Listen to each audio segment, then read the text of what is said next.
Code Geass is a unique anime in terms of its genre. It never actually appeared in Shonen Jump magazine, so it's not a shonen if you go by that definition where it has to appear in a shonen magazine to be a shonen anime.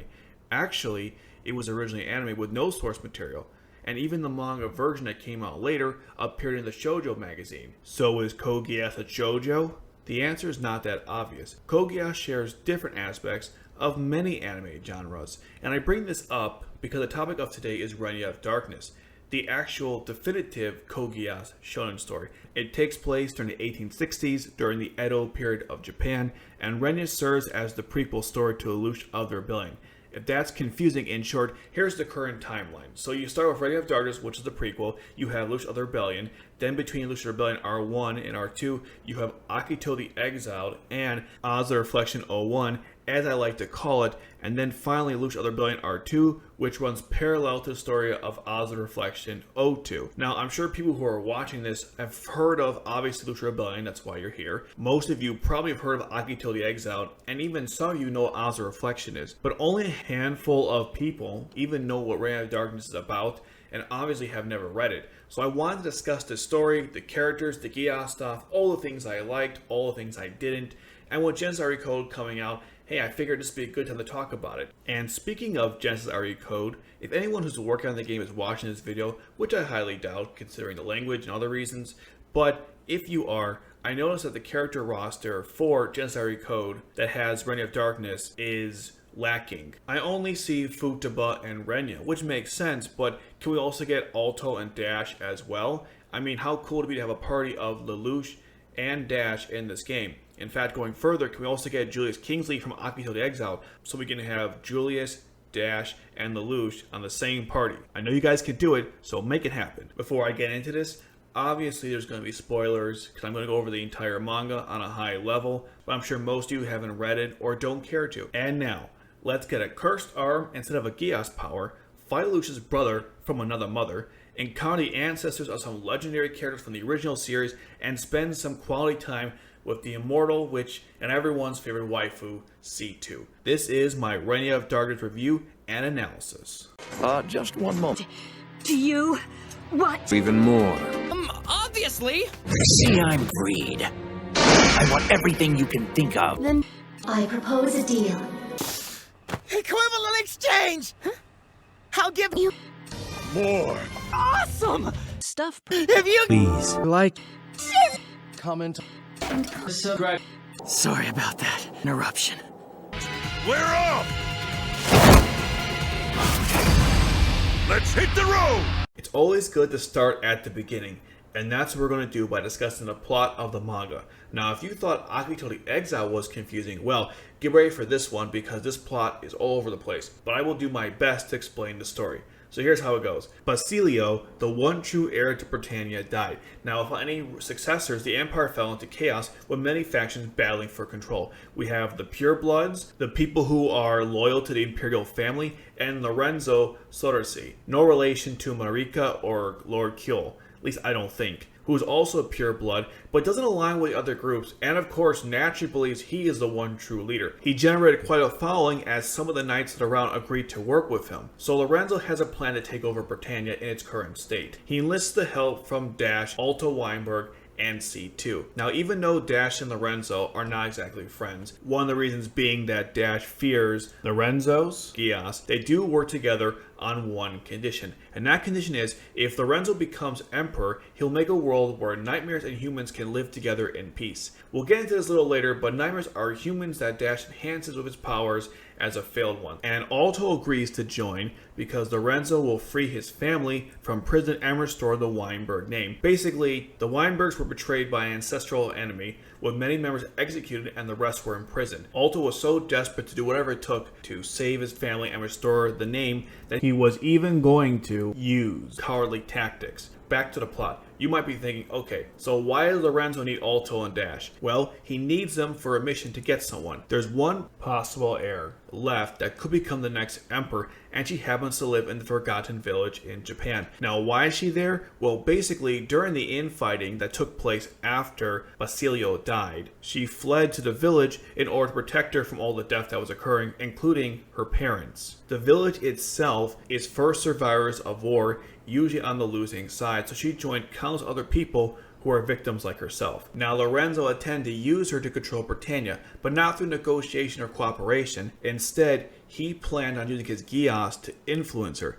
His Geass has the ability to look into someone's past, and he can use that to influence them using illusions. In case you're wondering, while not outright stated, C2 gave him this power. Now Dash has an ulterior motive for why he's actually helping out Lorenzo, which is he wants the stone that the heir has. Why? Well, we gotta go back a little bit. So when he was younger, he received the Geass power from Yutu, which allowed him to drain the life force of other people around him. However, just like Lelouch, his Geass power got way out of control, and he ended up hurting someone close to him, which was Hatelia, by putting her into a coma. The stone itself is an energy source which he can utilize in a machine that can wake her up. Now, how does this machine work? I don't entirely know, and we'll discuss that later. To help Lorenzo, Dash sends Icene and his mercenaries along with Alto, but he also in secret sends Mesh, a powerful wind nightmare. The plan here is simple. Once Alto does all the hard work and finds the heir, Mesh will come in there, grab her, he'll meet up with Waterboy,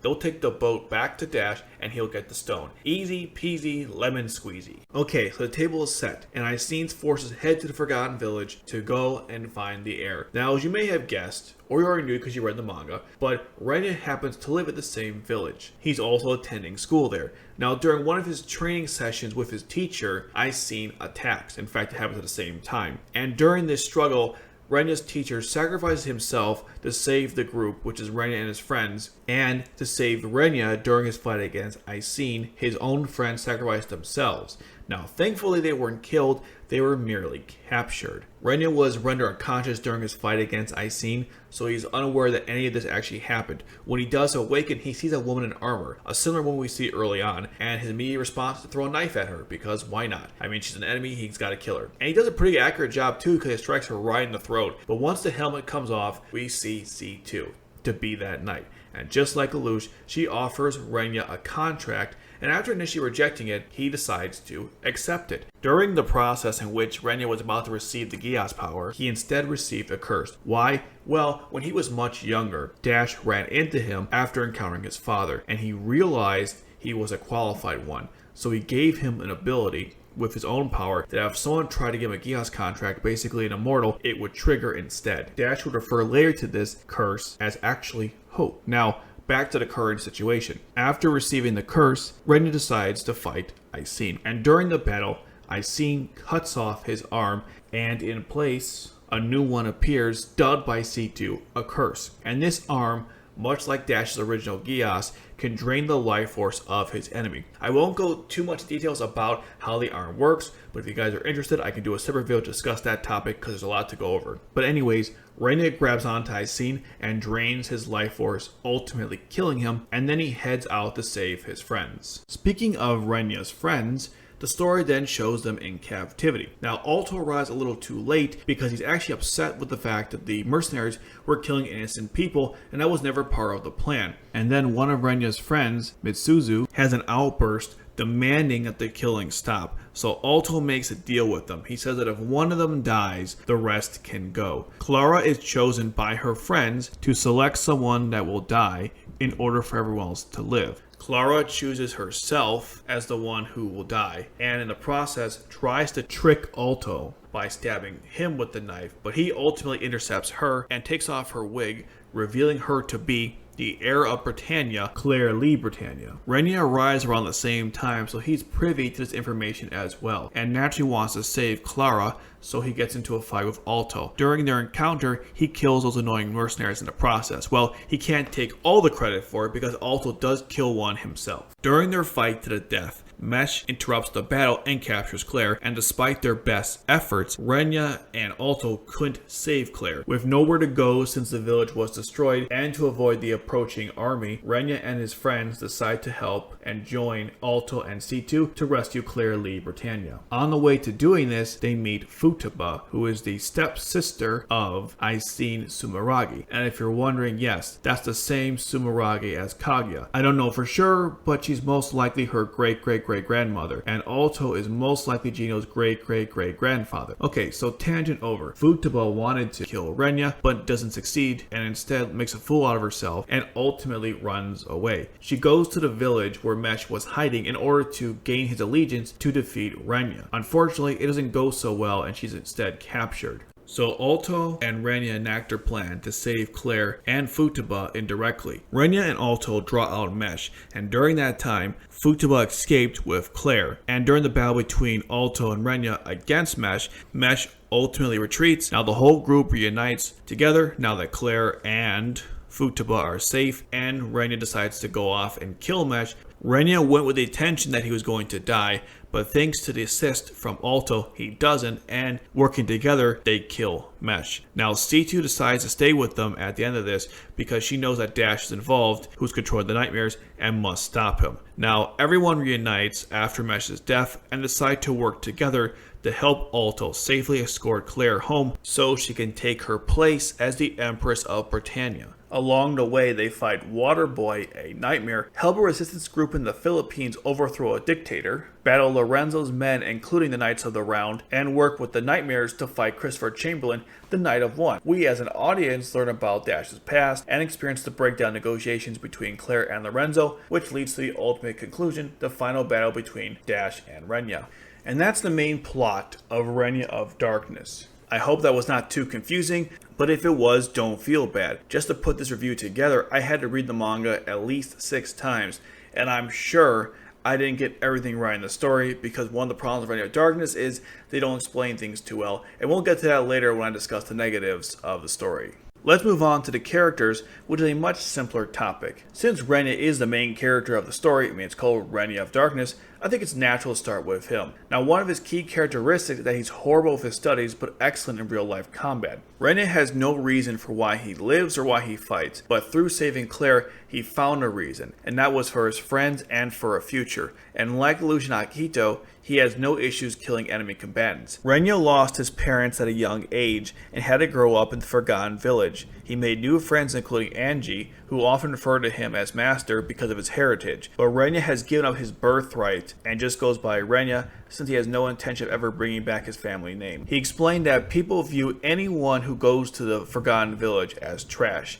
So one of his goals was to prove his existence and open up the future, as C2 points out early on in the series. He fights with his cursed arm and knives that act like a boomerang. If you guys are interested, I can go further and discuss Renya's cursed arm in a future video. Additionally, Renya can jump at impressive heights and move quickly in battle. He's able to adapt to his enemies' fighting styles, which comes in handy when they learn how his arm works and how to combat it. I like his simple design. The standout for me is the scarf. I initially wrote off Renya as a typical boring protagonist, which is far from the truth. While not my favorite protagonist from the Code Geass universe, I still enjoyed my time with him in the manga and look forward to using him in Genesis RE Code. The next character I want to talk about is Dash. Many people often confuse him for Lelouch for obvious reasons. The first is their appearance. They look quite similar, although Dash's hair is much longer than Lelouch's by comparison. I'm going to stop there with the comparisons though. If you want me to go further with that, I can in another video. Dash is a lonely sociopath whose reason for living is to bring Hetalia out of her coma. He's intellectual with a calm demeanor. He hates violence unless someone actually dies. He called Talia the Nightmare a failure and had no issue with Icena and his men massacring the villagers from the Forgotten Village. He was a Geass user with the ability to drain life force from another. Eventually, he lost control over it, which led to him putting Hetalia into a coma. Dash was very attached to her because she convinced her father to take him in, despite the risks. You see, at the time, Dash was actually called Forrest, which was the name of a criminal group that he was a part of. Forrest was tricked by some fellow criminals, which led to the death of Atalia's father and many other villagers. So the whole time Dash felt guilty because Hetalia never knew it was his fault that her father died, and that guilt is one of the reasons why he was so determined to bring her out of a coma. Forrest does not actually become Dash until after he failed to take U2's code. Now, Dash may not be an immortal like C2 or U2 or even V2, but he can regenerate his body when he takes damage. The main difference between him and a regular immortal is that he can't give out Geass contracts. Instead, he can turn people into nightmares, which are human beings with enhanced abilities. He assembled a legion of many nightmares who serve him. When trying to classify exactly what kind of person Dash is, it was kind of difficult because on one end I see him as a villain since he was doing a bunch of awful things, and as I mentioned before, he's a sociopath, but at the same time all of his actions were done to save someone close to him. He even helped out Renya later by saving Shiori's life, and technically saved Renya's in the past. So I consider him more of an anti-hero because he does awful things for good reasons, but he did do a lot of awful things, which is why, again, this classification of his character is difficult for me to figure out. There's plenty more to say about Dash, and again, I can cover it on the video if I compare him to Lelouch, but I'll just end with this. He was an excellent opposition to Renya. I like his appearance, especially when we see him in the full cloak. There's a nice part at the end of the manga where Dash and Renya discuss their motivations. I like how Dash brings up the idea that he's always lonely, and that even though Renya had no parents, he still at least had his friends with him. That immediately made me think of Naruto, which is never a bad thing. Now, my favorite character in the manga was kind of a shocker because I initially didn't think that having this character as a mainstay would have worked, but Alto Weinberg was a really great character. I liked his motivations, I liked his jokes, the way he fights, and I can see where Gino gets all that stuff. And I like how they gave him more time to develop than Gino did in R2, which kind of makes sense because Renya has less characters than Code Geass, Lelouch, Other Rebellion, so you have more time to spend with each character. And Renya of Darkness can be very boring and kind of slow, so Alto always helped move things along at a faster pace. I like the fact that he's very laid back, but he gets serious when he has to. His fighting ability is of course impressive, even better than some Knights of the Round, and even Nightmares as well. I love the ongoing gag he has where he constantly reads from the dictionary and gets the wrong words when trying to talk to Renya's friends. For example, he initially asked Renya's friends if they wanted to be Clair's cattle. What he meant was slaves, which was still bad, but very funny. I didn't think having a character based off Gino's lineage, on Weinberg would have worked, but it really did. And that's why he's my favorite character in the manga.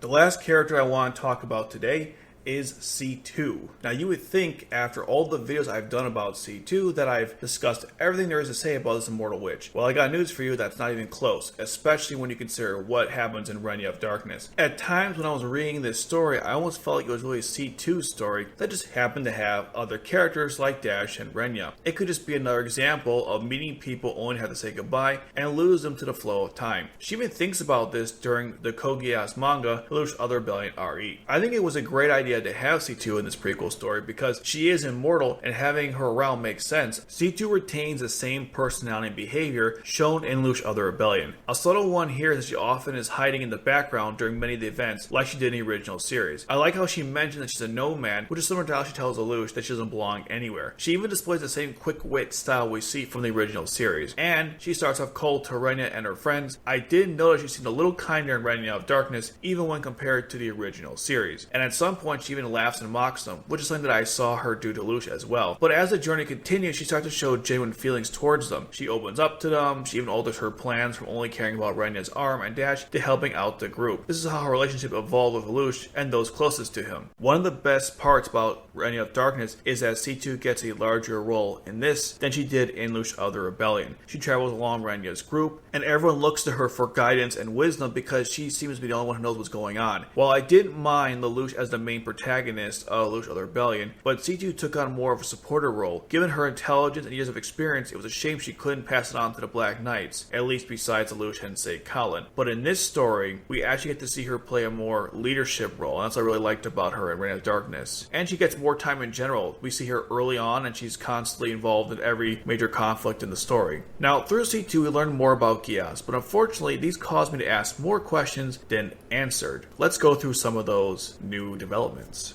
The first one is that C2 says there's a limit to how many contracts can be given out at one time. But there are so many questions about this. And by the way, she said this because she couldn't help Shiori by giving her a Geass contract. Now let's go through some of those questions. Alright, what happens if C2 opens up too many contracts? Does she need to track them down? How would she do that in 1860s Japan? How does C2 keep track of all these contracts? What's the total number of contracts you can have at one time? How does someone officially fulfill their contract? In the case of Lelouch, it was to kill her, but in that situation, it seemed informal to me, and there was no magical or technical element development that showed that Lelouch was bounded to by this contract. If you want an example of what I'm talking about, in the Fate series, a master can use their crest to command their servants to obey them. Why should this matter though? C2 told Lelouch you can keep your Geass. This implies she can take it away, or was she just bluffing? And this brings even more problems. If C2 can take away people's Geass powers, why not take away Lorenzo's Geass or Mao's? And on a simpler level, C2 was going to make a contract with Renya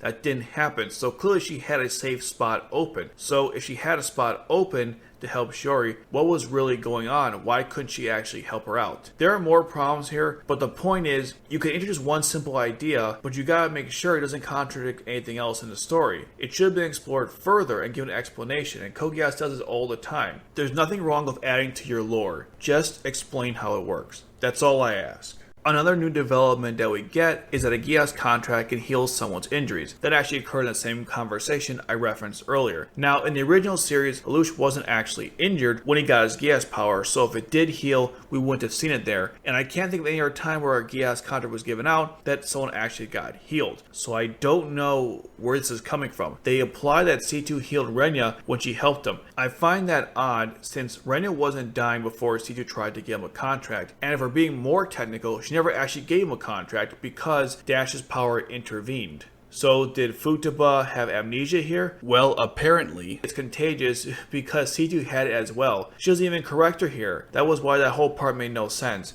We also learned that Geass moves like a wave, and therefore you can intercept it to stop the flow of it. Renya applied this logic when he blocked Lorenzo's Geass using the stone. My immediate thought after reading this was, wait a minute, if this is how Geass works, why didn't C2 tell Lelouch this? This could have helped so much against Mao, Charles, or Rollo. It's a really cool idea, but you can't throw a retcon like that in a prequel and not have it somehow relevant in the original series. Now, unless I'm wrong, I can't think of any time where Geass was treated like a wave and intercepted like how it was in Renya of Darkness. But again, if I'm wrong, let me know. Another thing we learn is that apparently only qualified ones can make a contract with an immortal. They never explain what exactly that means. How do I know if I am a qualified one? And like the other ideas here, we never see this play any kind of role in the original series. I don't know why they keep throwing in these concepts that don't add anything and actually hurt the series, because again, you're changing stuff, retconning things that doesn't actually make sense with the original series. Unless I'm wrong, but I don't recall C2 ever talking about qualified ones. On a positive note, I liked seeing how C2 actually heals when injured.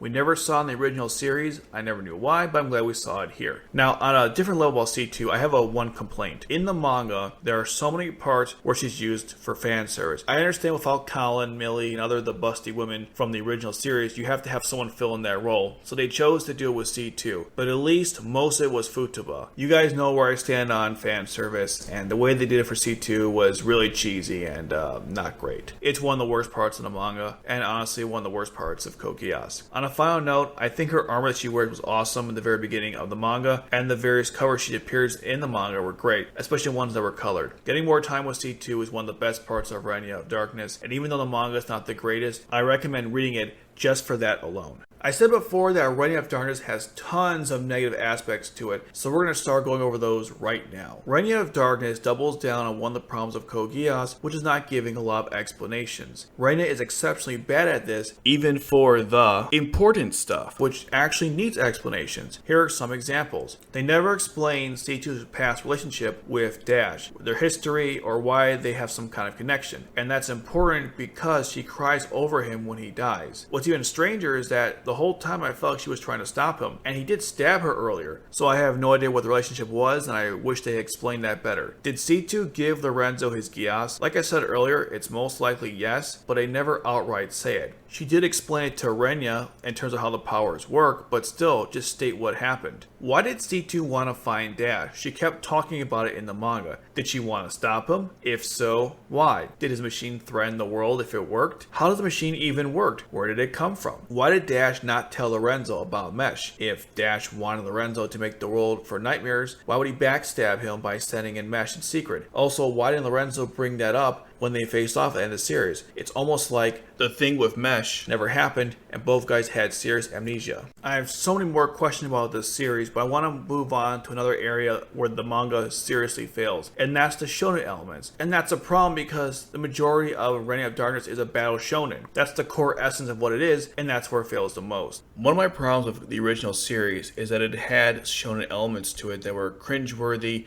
and didn't add much to the story. So imagine having those elements for the entire story. That's Renya of Darkness in a nutshell. At least it had some badass stuff we see in most shonen battle anime. But the biggest problem is the power system is confusing, and even calling it that is being generous. When you have beings like nightmares with enhanced powers, because remember they're humans with enhanced abilities, you have to establish how that works. Otherwise, how would I know who's stronger when two characters are in a fight? And more importantly, how can I suspend my disbelief when the story doesn't even explain how any of this works? If you look at other anime, they actually do explain the power system. So when two characters are fighting, you know who to root for, what their abilities are, things like that. But none of that actually works here. Now, on a side note, if you guys want, I can go further with the nightmares in a separate video. But back to the failure of the power system. This story takes place in 1860, but we have weapons like Esteban's. How does that work? Or Alto. It looks to be a sword that uses bullets as ammo to fire wind blasts. I don't even know what I'm looking at when I'm reading this. Or how about the Knight of 8, Victoria? She has a weapon that can create winds that are stronger than match to Nightmare. How can she accomplish this as a human? How does that weapon work? The Nightmares are enhanced human beings, so I understand why, even vaguely, they would have abilities that most humans don't. But how can someone who's not an enhanced human have power comparable to an enhanced human? And with Barbaros, his armor seemed way too advanced for that time period. And without knowing how Alto's weapons works, or the power system, or who's stronger than who, I can enjoy the battle for like the fighting aspects to it, but I can't enjoy it for the shonen parts, which is what this manga is. When there's no clear system in place, battles lack certain tension and excitement that you would normally get in a shonen battle story. Even the final conflict between Renya and Dash was horrible. I had no idea how Renya's arm evolved to the point where it could fire a laser beam, or how Dash was able to even fight a skilled warrior like Renya in battle. I know he's a failed one and he can control the power of the nightmares and also Renya's arm, but did he have any good hand-to-hand fighting abilities? Does Dash have any combat experience? I mean, he did stab C2 and there's that little flashback part with Renya's dad, but if you thought the shonen elements were bad, oh boy, the ending is the worst. That was one of the parts that made me had to read this story so many times because I had so many questions. Here are some right now. Why did Renya give Dash the stone only to then try to kill him? He gave it to him to thank him for his help, but what I'm confused about is he immediately then decided to attack him afterwards. So Renya gave him the stone as an award,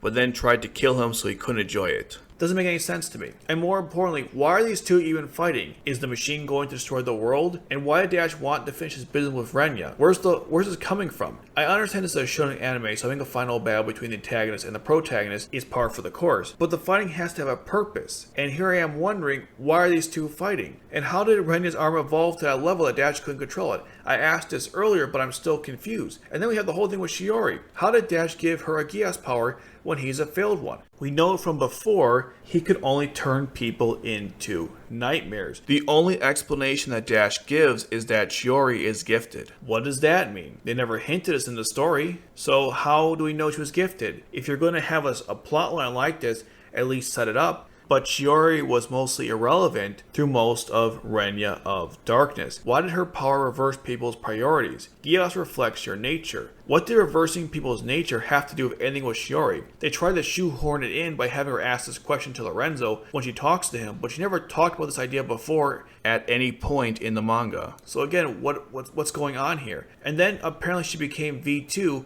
with little to no explanation. Did she take Dash's code? Did Dash even have a code? Was Dash able to pass the code he was supposed to take from U2 to her? And if so, when did this happen? You have to develop your Geass to get to the point where you can take an Immortal's code. Shiori only had the Geass power for a couple of days and barely used it. Did she get it fully powered? Is that even a thing? How does that work? And then C2 says that U2 stopped Dash's code. How can he do that after it was transferred? Immortals lose their powers when the code is taken. As I said before with the newly introduced concepts of Geass, you have to explain how things work and not just say stuff. This is a prequel to explain the events that led up to the original series. Nothing should be left up for interpretation, especially things as important like where does V2 come from? And they explained it, but they didn't explain it. I couldn't stand that confrontation between Lorenzo and Clair at the end. They tried to combine elements of Schneizel and Charles into Lorenzo's personality, and it failed horribly. He seemed like a watered down version of both of them. And the conversation between Clair and Lorenzo was very simple and didn't delve into any of the major topics in Code Geass, or if it didn't do a good job of it. And my biggest issue with the story in general is that it's just so complicated and all over the place. I've said it several times now. I've had to read the story like 6 times to fully understand it because it was complicated for no reason. And I should bring up the fact that I took detailed notes on this manga because it was that complicated. I never had to do that with Lush of the Rebellion. They should have done a better job at looking at Lush of the Rebellion and copy that style because that was much easier to follow, unlike this manga. Let's end this video by talking about parts of Renya of Darkness I actually really enjoyed. While I don't like the idea of the nightmares being enhanced humans, I did enjoy the individual characters we got from it, and some of them had really cool designs like Christopher Chamberlain and Mesh, specifically his mask. I like Renya's party and their journey together, especially at how C2 and Alto worked well with everyone. Even Futaba, despite her annoyance, was tolerable, at least towards the end. This is an action shonen manga, so of course I have to talk about that. Even though I wasn't sure who should win in the fighting, as I mentioned before, the power system was all over the place, but at least the fights were well drawn and easy to follow, and there were some good ones, like Renya versus Alto, Alto versus Barbaros, Renya versus Victoria, and Pavlova, Waterboy, Alto, and Renya versus Christopher Chamberlain. I like the references to the original series, like Kyoto as an organization, even back then, the mask that C2 wears when she's captured by Waterboy. It reminds me of the same thing she was wearing when Lush finds her when opening that capsule. The helmets on the Merlin Knights reminded me of the ones on the Gloucesters, and the outfits worn by Clair and Lorenzo were the ones that Schneizel and Cornelia wore respectively. Even though the shonen parts didn't make any sense, I still enjoyed Alto's weapon, especially when he split up to 2 when fighting Barbaros. And speaking of Barbaros, his armor reveal was really cool. The art style was actually pretty good considering some of the Code Geass manga in the past has had questionable art styles to say the least. As I reflect on Renya of Darkness, it just felt at times this was supposed to be a different story, but they slapped the Code Geass IP on it so it would sell. This might explain why some parts just seemed out of place for a Code Geass story. And the manga was not well received by those who actually read it, and I can totally see why. It was rushed, it tried to do too much, it was a confusing story, it left more questions than answers, which is something you never want to do in a prequel story designed to shed light on how things came to be. I assumed that between Akito the Exiled and Renya of Darkness, only one of them was going to be adapted to an anime, and I'm very thankful they chose Akito over Renya of Darkness. Now, for all the faults Renya does have, at least it has superb characters, it adds to the Geass mythos, and the selling point, as I've said multiple times, is that we get more time with C2, and she's a main character and has a much larger role than she did in the original anime. I don't regret reading this, but in case you can't tell, this is my least favorite story in the original timeline. I'd say give it a read before Geass Code if you're just curious what it was all about, or just use this video and future Renya videos as a substitute for reading the original source material. And with that, we have come to the end. If you enjoy the content, please like, share, and comment on the video. Check out my blog and anime streaming guide for April. I'll have the link in the description below. But now I want to ask you guys, have you read Renya of Darkness or plan to do so? If you did, let me know if you liked it. Do you disagree with my opinions? Let me know that in the comments as well. And remember, the world is not a dark place, and tomorrow will be a good day. Thanks for watching.